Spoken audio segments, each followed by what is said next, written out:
Hi hello നമസ്കാരം welcome back.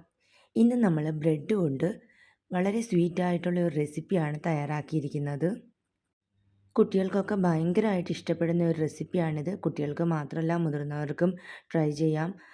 അത്ര tasty ആയിട്ടുള്ള ബ്രെഡ് റെസിപ്പിയാണ്. വളരെ കുറഞ്ഞ ചേരുവ വെച്ചിട്ടാണ് ഞാനിത് തയ്യാറാക്കിയിരിക്കുന്നത്. ഞാനിവിടെ മിൽക്ക് ബ്രെഡാണ് എടുത്തിരിക്കുന്നത്. 4 സ്ലൈസ് ബ്രെഡ് വെച്ചിട്ടാണ് ഇത് ചെയ്തേക്കുന്നത്. നിങ്ങൾക്ക് മിൽക്ക് ബ്രെഡോ ബ്രൗൺ ബ്രെഡോ വൈറ്റ് ബ്രെഡോ ഏതാ ഉള്ളതെന്ന് വെച്ചാൽ അത് വെച്ചിട്ട് ചെയ്യാം. ആദ്യം നമുക്ക് ഈ ബ്രെഡിൻ്റെ 4 സൈഡും ഒന്ന് കട്ട് ചെയ്ത് കളയാം. ഇത് കട്ട് ചെയ്ത് കളഞ്ഞില്ലെങ്കിലും കുഴപ്പമില്ല. ഒരു ഭംഗിക്ക് വേണ്ടിയാണ് കട്ട് ചെയ്ത് മാറ്റുന്നത്. ബ്രെഡ് വെച്ചിട്ട് നമുക്ക് ഒരുപാട് വെറൈറ്റി റെസിപ്പീസ് തയ്യാറാക്കാം. മുന്നേ ഞാൻ ഇതുപോലൊരു വീഡിയോ ബ്രെഡിൻ്റെ ഇട്ടിട്ടുണ്ടായിരുന്നു. എല്ലാവർക്കും ഇഷ്ടപ്പെട്ടിരുന്നു. അപ്പം നമ്മളിതാ ഇത് 4 ബ്രെഡും സൈഡൊക്കെ കട്ട് ചെയ്തെടുത്തിട്ടുണ്ട്. ഇനി ഒരു പാൻ ചൂടാക്കാൻ വെച്ചിട്ടുണ്ട്. അതിലേക്ക് ആവശ്യത്തിനുള്ള ബട്ടർ ഇട്ട് കൊടുക്കുക. ബട്ടർ ഒന്ന് മെൽറ്റ് ആവട്ടെ. നമുക്ക് അതിന് ശേഷം നേരത്തെ എടുത്ത് വെച്ചിരുന്ന ബ്രെഡ് ഇട്ട് കൊടുക്കാം. ബ്രെഡ് ഓരോന്നായിട്ട് വേണം ഇട്ട് കൊടുക്കാൻ. ഒരു ബ്രെഡ് ഇട്ട് അതിൻ്റെ 2 സൈഡും ഒന്ന് ചെറുതായിട്ടൊന്ന് ഫ്രൈ ആയി വരുമ്പോഴേ അതിൻ്റെ മുകളിലേക്ക് നമുക്ക് അടുത്ത ബ്രെഡ് ഇട്ട് കൊടുക്കാം. നമുക്കിനി ഈ ബ്രെഡ് ഒന്ന് തിരിച്ചിട്ട് കൊടുത്ത ശേഷം 2 സൈഡും നേരത്തെ പറഞ്ഞതുപോലെ തന്നെ മൊരിയിച്ചെടുക്കുക. അതിനുശേഷം അതിൻ്റെ മുകളിലേക്ക് രണ്ടാമത്തെ ബ്രെഡ് വെച്ച് കൊടുക്കാം. രണ്ടാമത്തെ ബ്രെഡും വെച്ച് കൊടുത്ത ശേഷം നേരത്തെ ചെയ്തതുപോലെ തന്നെ ചെയ്യാം. പിന്നെ നമുക്കിതിൻ്റെ മുകളിലേക്ക് അടുത്ത ബ്രെഡും വെച്ച് കൊടുത്ത് 4 ബ്രെഡും നമുക്കിതുപോലെ ഫ്രൈ ആക്കി എടുക്കാം. ഇത് കുട്ടികൾക്ക് ടിഫിനായിട്ട് കൊടുത്തുവിടാൻ പറ്റിയ ഒരു ഐറ്റമാണ്. കുട്ടികൾക്കൊക്കെ നല്ലതായിട്ട് ഇഷ്ടപ്പെടും. നല്ല സ്വീറ്റ് റെസിപ്പിയാണ്. അപ്പം നമുക്കിനി കുറച്ച് ബട്ടറും കൂടെ അതിൻ്റെ മുകളിലേക്ക് ഇട്ട് കൊടുക്കാം. ബട്ടർ നിങ്ങളുടെ ഇഷ്ടത്തിനനുസരിച്ചിട്ട് ചേർക്കുക. കുട്ടികൾക്കൊക്കെ ആകുമ്പോൾ ബട്ടർ കൂടുതൽ ഉപയോഗിച്ചാലും കുഴപ്പമില്ലല്ലോ. നമുക്ക് ഈ ബ്രെഡ് ഓരോരോ സ്ലൈസസ് ആയിട്ടും ചെയ്തെടുക്കാം. എന്നാലും എനിക്ക് അങ്ങനെ ചെയ്യുന്നതിനെക്കാട്ടി ഇഷ്ടം 3 അല്ലെങ്കിൽ 4 ബ്രെഡ് വെച്ചിട്ട് ചെയ്യുന്നതാണ്. എൻ്റെ ചാനലിൽ ബ്രെഡിൻ്റെ വേറെ കുറച്ച് റെസിപ്പികൾ കൂടിയുണ്ട്.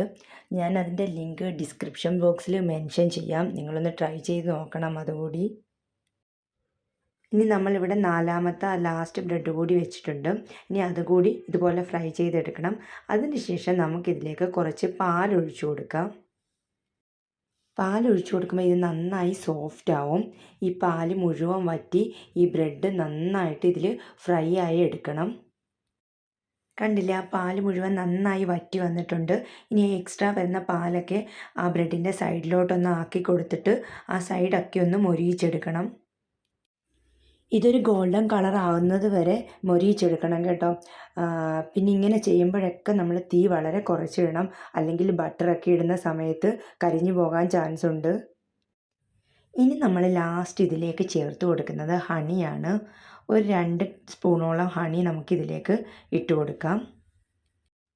നമ്മൾ നേരത്തെ പാല് വെച്ചിട്ട് ചെയ്തതുപോലെ തന്നെ ഇതിൻ്റെ 4 വശവും ഈ തേനിൽ കിടന്ന് നന്നായിട്ട് ഒന്ന് ആ തേനൊക്കെ ഒന്ന് വറ്റി ആ ബ്രെഡിലൊക്കെ നന്നായിട്ടൊന്ന് പിടിക്കണം. വേണമെങ്കിൽ നമുക്കിത് നമ്മൾക്ക് പാലിൻ്റെ കൂടെ ആ തേൻ മിക്സ് ചെയ്തിട്ട് രണ്ടും കൂടെ ഒരുമിച്ച് ഒഴിച്ചിട്ടും ചെയ്യാം. പക്ഷെ അപ്പോൾ ഇത്രയും ഒരു കളറൊന്നും കിട്ടില്ല.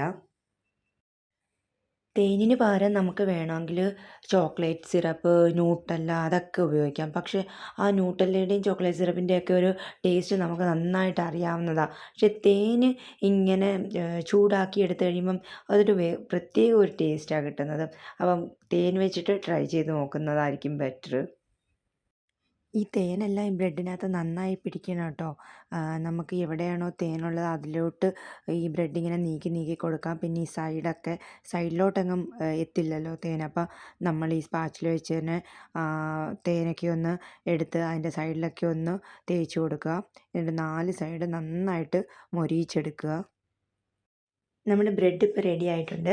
നമുക്കിതിൻ്റെ ഫ്ലെയിം ഓഫ് ചെയ്ത് ഒരു പാത്രത്തിലേക്ക് മാറ്റാം. ഇതിൻ്റെ മുകളിലൊക്കെ ഒന്ന് നോക്കിയേ എത്ര നന്നായിട്ട് നല്ല ബ്രൗൺ കളറായിട്ടായിരിക്കുന്നതെന്ന്.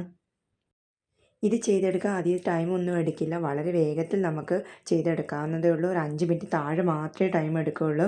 വളരെ കുറച്ച് ഇൻഗ്രീഡിയൻസ് മതി. ഇനി ഞാൻ ഇതൊന്ന് കട്ട് ചെയ്ത് കൂടി കാണിക്കാം. ഇതുണ്ട്, ഇങ്ങനെ ഒന്ന് കട്ട് ചെയ്തിട്ട് നമുക്ക് ചെറിയ പീസായിട്ട് എടുക്കാം. എന്നിട്ട് നമുക്ക് കഴിച്ചു നോക്കാം. നല്ല സൂപ്പർ ടേസ്റ്റാണ് കേട്ടോ. വീഡിയോ ഇഷ്ടപ്പെട്ടുണ്ടെങ്കിൽ നിങ്ങൾ ട്രൈ ചെയ്ത് നോക്കുക. നമുക്ക് അടുത്ത ദിവസം പുതിയൊരു റെസിപ്പിയുമായി കാണാം. അതുവരെ children take care. Bye bye.